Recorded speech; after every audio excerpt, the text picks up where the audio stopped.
भाजपा और कांग्रेस की सरकारों ने राज्य की अवधारणा, राज्य की अस्मिता के साथ खिलवाड़ किया है। आपका जो उत्तराखंड है वो पिछले 25 सालों से बहुत बुरी हाल में है, उसको आगे इस बुरे हाल में ना डालो।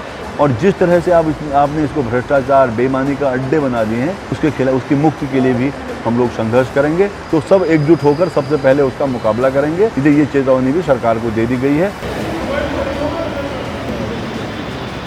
आपको बता दें कि रामनगर में मिशन उत्तराखंड 2027 को लेकर उत्तराखंड की सभी क्षेत्रीय पार्टियों, सामाजिक संगठनों व आंदोलनकारियों लोगों की एक संयुक्त बैठक रामनगर के अग्रवाल सभा भवन में संपन्न हुई, जो रविवार को जिसका समापन किया गया। इस बैठक में मुख्य रूप से उत्तराखंड परिवर्तन पार्टी और उत्तराखंड क्रांति दल के साथ ही करीब 10 अन्य क्षेत्रीय पार्टियों के प्रतिनिधियों ने भागीदारी की है। इस संबंध में जानकारी देते हुए उत्तराखंड परिवर्तन पार्टी के केंद्रीय अध्यक्ष पीसी तिवारी ने बताया कि परिवर्तन पार्टी की ओर से इस बैठक का आयोजन किया गया था। उन्होंने कहा कि आज उत्तराखंड राज्य को बने हुए 25 साल हो गए। राज्य की अवधारणा और राज्य के जिन भावनाओं को लेकर राज्य के लिए संघर्ष किया गया था, कांग्रेस ने समय समय पर आकर राज्य की अवधारणा से मुंह मोड़ते हुए राज्य में आज भ्रष्टाचार, बेरोजगारी, महिला अपराध जैसी कई घटनाओं को पूरी तरह अंजाम दिया है। तो उन्होंने कहा है कि आज उत्तराखंड राज्य की जनता बेरोजगारी के कारण जहाँ और परेशान है। उन्होंने कहा है कि सरकारों ने उत्तराखंड के संसाधनों और जमीन पर कब्जा करने का काम किया है। और उन्होंने कहा कि आज जो 2 दिवसीय बैठक हुई है, इसमें कई महत्वपूर्ण निर्णय लिए गए हैं। निश्चित तौर पर उत्तराखंड में तो आने वाले 2027 के विधानसभा चुनाव में उत्तराखंड की तस्वीर बदलेगी। और जो आज उनका लक्ष्य है, उसको लेकर उन्होंने कहा अभी हमारा लगातार ये अभियान आज से शुरू हो गया है। उत्तराखंड के जनता के आशीर्वाद से 2027 में उत्तराखंड में क्षेत्रीय पार्टियों की एक संयुक्त सरकार बनेगी। और जो जनता की अवधारणा थी, जो जनता की मंशा थी, जो जनता के सपने, तो उनको पूरा करने का काम ये सरकार करेगी। उन्होंने कहा है कि आज देखा जाए तो भ्रष्टाचार, महिला अपराध में पूरी तरह कांग्रेस की बात करें या भाजपा की बात करें, पूरी तरह दोनों में आपस में दोनों का मेल है। लगातार अपराध बढ़ रहे हैं, लेकिन सुनने वाला कोई नहीं है। उन्होंने कहा पंचायत चुनाव उत्तराखंड में नज़दीक है, पंचायत चुनाव में भी आज ये दल अपनी अहम भागीदारी करेगा और गांव-गांव जाकर पोस्टर और पंपलेटों के माध्यम से सरकार की जन विरोधी नीतियों से जनता को अवगत कराएगा कि अब वक्त है कि गाँव की सरकार अपनी सरकार चुने। सरकार की जो नीति है पंचायत एक्ट का, उन्होंने कहा है कि अभी उत्तराखंड में पंचायत एक्ट भी सरकार का नहीं है, उनका आरोप है। लेकिन उन्होंने कहा है कि मन मर्जी से जो नियम कानून बन रहे हैं, जनता को रोजगार नहीं मिल रहा, कर्मचारियों को पेंशन नहीं मिल रही, लेकिन रातों रात सरकार में बैठे लोग अपना वेतन बढ़ा रहे हैं, अपनी जो है ऐशो आराम कर रहे हैं, लेकिन जनता के मुद्दों से उन्हें कोई सरोकार नहीं है। तो उन्होंने कहा है कि आज इस बैठक के माध्यम से जो निर्णय निकला है, अभी बैठक 24 और 25 जुलाई को फिर एक सम्मेलन होगा, जिसमें अभी जो लोग रह गए हैं उनको भी आमंत्रित किया जाएगा। और उन्होंने कहा कि निश्चित तौर पर कांग्रेस और भाजपा की चूल से चूल हिलाने में उत्तराखंड की जनता के सहयोग से क्षेत्रीय पार्टियां एक अपना मील का पत्थर साबित होंगी। रामनगर से राजीव अग्रवाल के साथ कैमरामैन बंटी अरोड़ा, सुरागी लाल।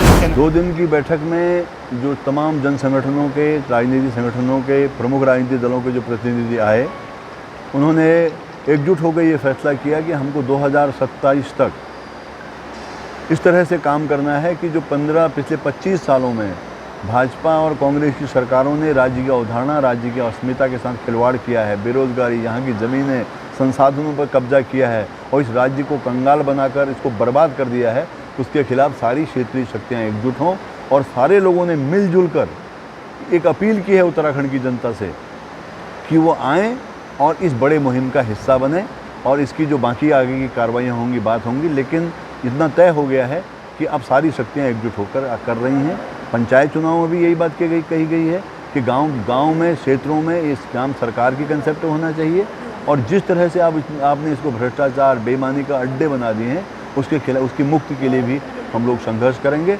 और किसी भी आंदोलन का दमन हम लोगों को बर्दाश्त नहीं होगा। तमाम संगठन उन सब का समर्थन करेंगे। और अगर सरकार ने दमन किया, मुकदमे किए, लोकतांत्रिक अधिकारों का, संवैधानिक अधिकारों का हनन किया, तो सब एकजुट होकर सबसे पहले उसका मुकाबला करेंगे। इसलिए ये चेतावनी भी सरकार को दे दी गई है। और आगे की मीटिंगें होंगी, अभी बहुत जल्दी 24-25 के पास मीटिंग, एक सारे लोगों का फिर से सम्मेलन होगा। और मुझे लगता है ये प्रक्रिया चल पड़ेगी और उत्तराखंड राज्य बदल जाएगा। हम निश्चित रूप से, देखिए, ये जो एक मिशन है हमारा 2027 के लिए भी और उत्तराखंड के लिए, लगातार हम लोग प्रयास कर रहे थे काफ़ी समय से कि सब लोग एकजुट हों, सारी क्षेत्रीय दल इकट्ठे आएँ और जितने सामाजिक संगठन हैं, उत्तराखंड के जो भी सामाजिक संगठन हैं, सारे लोग इकट्ठे होकर एक पूरी लड़ाई लड़ें। जो उत्तराखंड राज्य के लिए लड़ी गई थी, और वो लड़ाई हम आज यहाँ पर एक हमारा प्रयास जो है शुरू हुआ है। और वो प्रयास काफ़ी हद तक सफल रहा है, क्योंकि इसमें काफ़ी क्षेत्रीय दल और सामाजिक संगठनों ने भाग लिया है। और आगे भी ये प्रयास हमारा जारी रहेगा और ये जो प्रयास है ये लगातार जारी रहेगा। इसमें हम जैसे अभी पंचायत चुनाव आने वाले हैं, तो पंचायत चुनाव में भी हम लोगों ने ये फैसला लिया है कि हम लोग अपनी ओर से जो ये मिशन उत्तराखंड 2027 है, इसके नेतृत्व में एक पम्पलेट और पर्चे अपनी ओर से छपवा कर हर ग्रामीण क्षेत्र में जाएंगे और उनको जागरूक करेंगे कि देखो भैया, आपका जो उत्तराखंड है वो पिछले 25 सालों से बहुत बुरी हाल में है, उसको आगे इस बुरे हाल में ना डालो और आने वाला समय के लिए आप